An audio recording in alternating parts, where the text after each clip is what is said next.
Hello everyone, so today's video I'm finally going to be answering the questions that you guys asked me when I asked you all if you had any questions. I just kind of made a YouTube post. You probably, if you asked me a question, don't remember because that's how long ago I asked for questions. Sorry about that, life got in the way and all of that. So yeah, I'm going to be flipping between kind of explaining what I'm working on and answering your questions. So I guess we'll start with what I'm working on. I have been planning on answering these questions for a really long time, and I was trying to figure out some kind of good artwork to be working on because, you know, Q&A videos are normally pretty long, so you normally want a pretty detailed piece for those videos so that it doesn't get extraordinarily boring. And the whole reason I haven't done this video until now is because I keep on getting sick like every 2 weeks, and yeah. In that time though, one of the things that I did manage to do since I was forced into relaxation was watch Orphan Black. And so that is the piece that I'm going to be working on, is some Orphan Black fan art. Now right now I am actually transferring a digital sketch that I did onto a wood panel. That's what I'm working on there, and here it is all transferred. I know it's not very exciting footage. For this, the transfer didn't show up a ton on the wood, so I had to go over absolutely everything. So yeah, I was just refining and making the sketch actually show up on the wood panel here. And now that that kind of base layer is explained, I guess we will start with our first question. It's not in any really particular order, it's just the screen caps that I've had on my phone for literally a month now, apparently, according to my image. So first question, did you go to art school? I'm pretty sure I've answered this before, but this is a quick one, and no, I did not go to art school. The last art class I basically had was like 8th grade standard school art business. And this one was a two-parter. The same person asked, how did you make your YouTube profile picture? I'm sure it's probably up on your screen somewhere right now, but it was kind of a happy accident.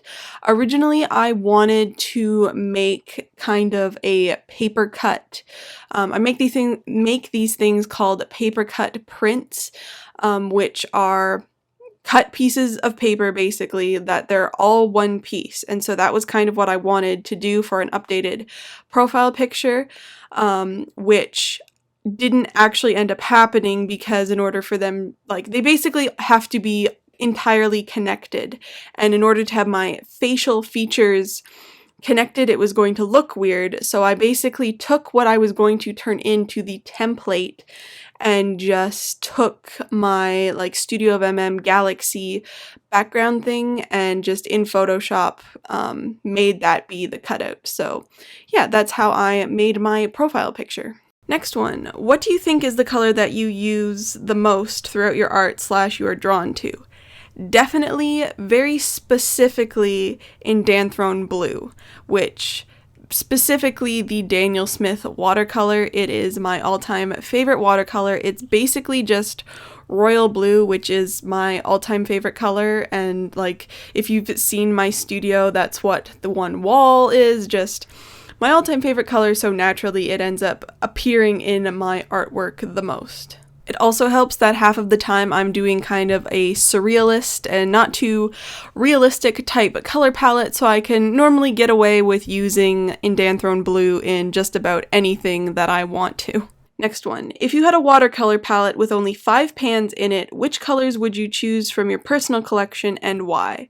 This question I spent way too long considering. I do have a video like titled like my top 10 all-time watercolor paints, which if you haven't seen that I will card it above, but obviously this was half of the amount and it just took a while and I was thinking really hard. So the first one, definitely, as you could probably guess from the last question, Indanthrone Blue by Daniel Smith. Like I mentioned, all-time favorite color, watercolor paint, everything, so that would definitely be in there, hands down. Next one would be Naphthamide Maroon, which is also a Daniel Smith color. It is like a burgundy maroon shade, and I really like using it for a whole bunch of things. I've used it for shading in realistic portraits. It just is one of my all-time favorite colors, and I use it a ton, and so definitely would need that in there as well. Next one is Quinacridone Deep Gold, also by Daniel Smith. Unintentionally, I think, well, actually the one isn't necessarily a Daniel Smith paint. Most of them are. The only reason I would say for that is because all of my Daniel Smith colors I have hand-picked, so they are naturally some of my more favorite colors since I've selected them myself as opposed to being supplied in a standard like 42 watercolor set or something. So that's probably why most of them are Daniel Smith, but Quinacridone Deep Gold, I just love the color of. It is a very... It's interesting. It's like an orangey gold, but it's not extremely pigmented, so you could get away with using it as a skin color too. But you could also easily make it look like antique gold. It's kind of like an antique gold shade. I don't know. It's just a very interesting color, and I think I would miss it if I didn't have it. These are definitely not like the greatest options to have. Like, it's not like I'm going super realistic with these choices. Like, if you were going realistic, you would probably do the CMYK business and maybe one other color that you like. So definitely don't take these as this is your starter watercolor palette, because that would not work well. Fourth one, Rose of Ultramarine, which is, again, Daniel Smith color. It is a new one though. It is the last color that I've added to my Daniel Smith collection, so I haven't even had that much use out of it. But when, I forget why I found out about it, someone I think was using it and I didn't realize, like, I thought I knew, like, Daniel Smith makes these watercolor paints that are like, they make duochrome ones too, but they make these weird ones that kind of split shift depending on how much water is added to them, and I wasn't aware that Rose of Ultramarine was one of these colors. I'm sure most of you have heard of Moon Glow. That's kind of one of the splitting colors too, but Rose of Ultramarine is also one, and it's like this deep purple, but it also shifts to kind of a magenta opera-y pink color. It's really cool and really beautiful, and that is definitely going to need to be an addition in my top 5. Now the fifth one, there was not a particular one that really stuck out that, oh, I absolutely need this, so I just wrote in my notes because that's how in-depth I was going for this question. I put sepia or Payne's Gray. I don't really have a well, Payne's Gray would be the Winsor & Newton Common Payne's Gray because it is the perfect shade. Every other one that I've tried is too blue, too something, so it would definitely have to be the Winsor & Newton Commons Payne Gray. But the sepia, I wouldn't be picky about. Honestly, I would probably go more towards the sepia just because the Indanthrone Blue is such a deep blue color that it would kind of do the same thing as Payne's Gray, but either one I wouldn't be picky, so sepia or Payne's Gray for the fifth one, not particularly bothered with having either or. Now I spent way too long answering questions. I actually started this drawing just by going in with a dark brown and white. Originally, I wasn't entirely sure how stylized I wanted this illustration to go. I didn't know if I wanted the faces to be super sketchy or super photorealistic, so that's why I started with just the two colors, because I knew I wanted some of the wood to show through, but I wasn't entirely sure where, which ultimately I ended up deciding to have the wood show through on the helix, which was the original plan. But I was definitely going pretty conservative for the faces originally. I wanted them to be a super minimalistic palette, which they still are.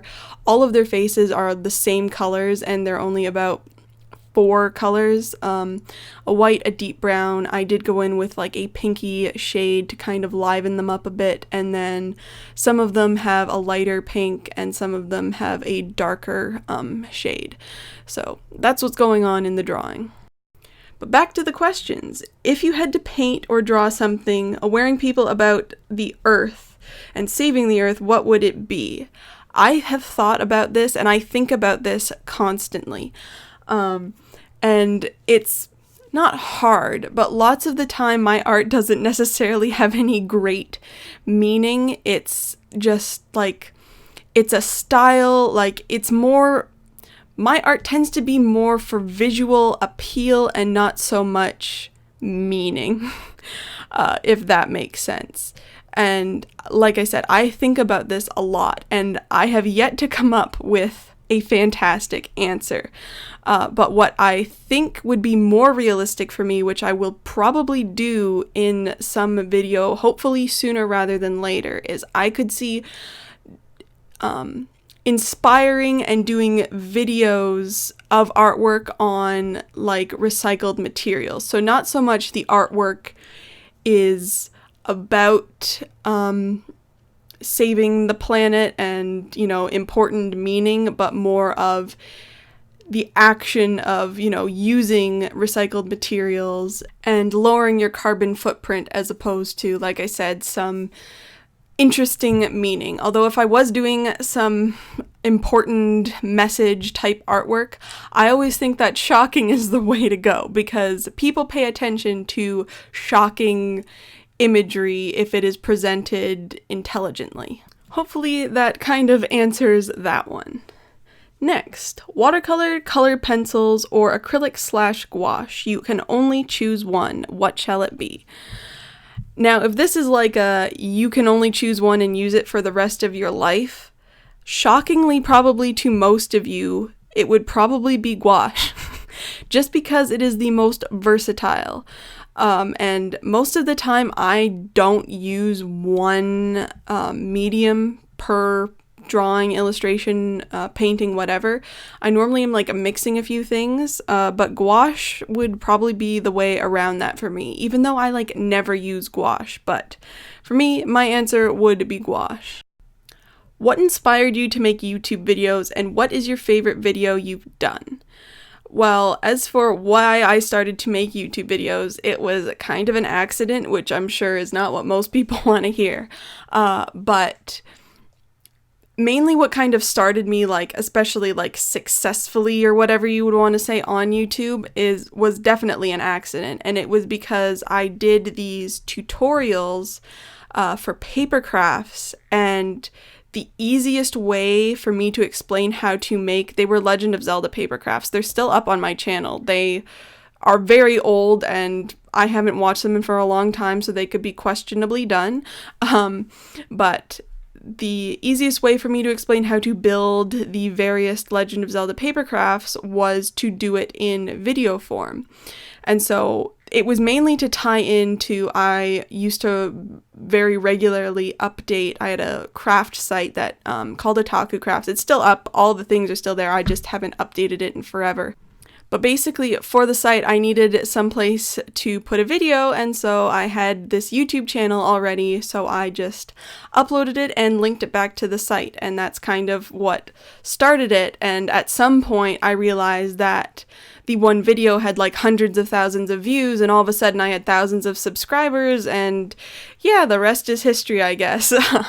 Because after that, I definitely focused more on traditional artwork, and I kind of already had this random accidental audience, and so I just kind of went from there. I always enjoyed making videos, it just wasn't my main focus at the time. So yeah, kind of a happy accident. And as for my favorite video, there's really not one that comes to mind. It would probably have something to do more with if I'm particularly fond of the piece of artwork that I've done in the video, more than possibly the video itself. The only one that kind of, not stands out, but the one that I kind of originally thought of would be the Project Emphas video that was the 2 weeks where I built my helmet.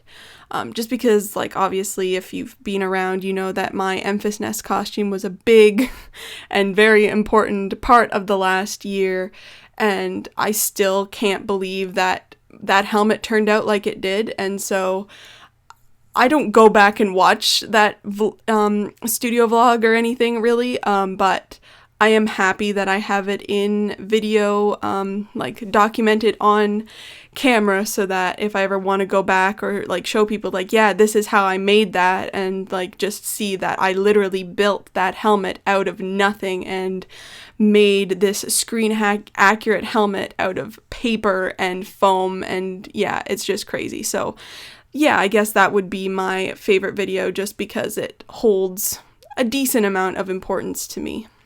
Back to the art commentary, this black stuff that I'm putting around the main illustration is actually black watercolor ground. It's just super pigmented and black. It goes a long way. You don't need multiple layers, so when I decided that I wanted the background to be completely black, that was just kind of my first option, which I was never planning on really putting watercolor on this, although in a few moments you will see that I did outline them in some Finetec acrylic, Finetec watercolor, the metallic watercolor, which half of it isn't even on the watercolor ground, so it wasn't gonna matter. But yeah, that's what the black is. Back to the questions. Favorite medium to use? It's going to be a very close race between colored pencil and watercolor, especially because, like I said before, normally I'm not using really one on its own, but I'd probably have to say watercolor, just because nothing looks like it. It's just, you know, what I tend to gravitate towards the most. I really like how you can make things look super messy and beautiful, and yeah, I'm gonna short answer watercolor. And I think this is going to be the last few questions, all from the same person. What artists are you inspired by? What media did you draw from when you were younger? Books, movies, shows? And have you ever worked on a mural or ever been inclined to paint on a wall? I'm going to start with the mural question just because when I read this, I had completely forgotten about this.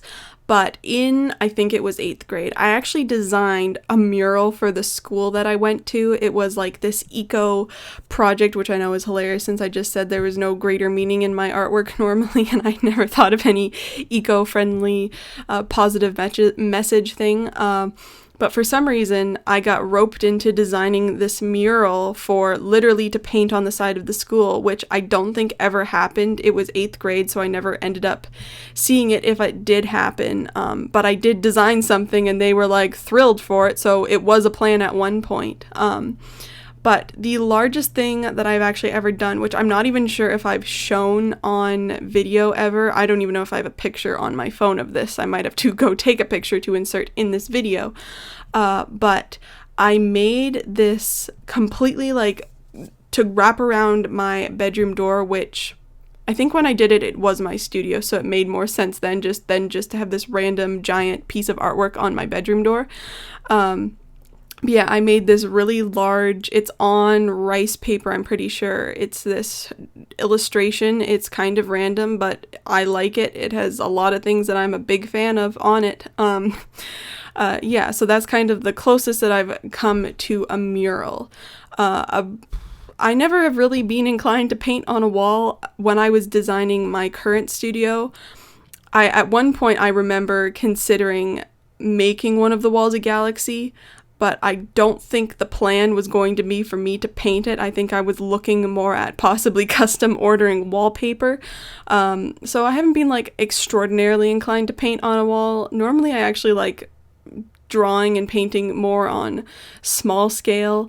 Like the painting or the illustration I'm working on right now is only 11 by 14, which for me is on the larger side.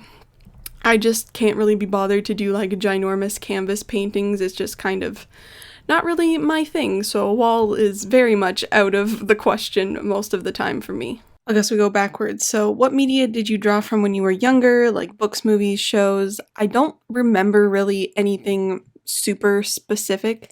The only thing that I can think of is that I would constantly try and come up with reasons to draw Haku, like the dragon from Spirited Away, which is like peak me. Like still to this day, Haku as the dragon is one of my favorite character designs and everything.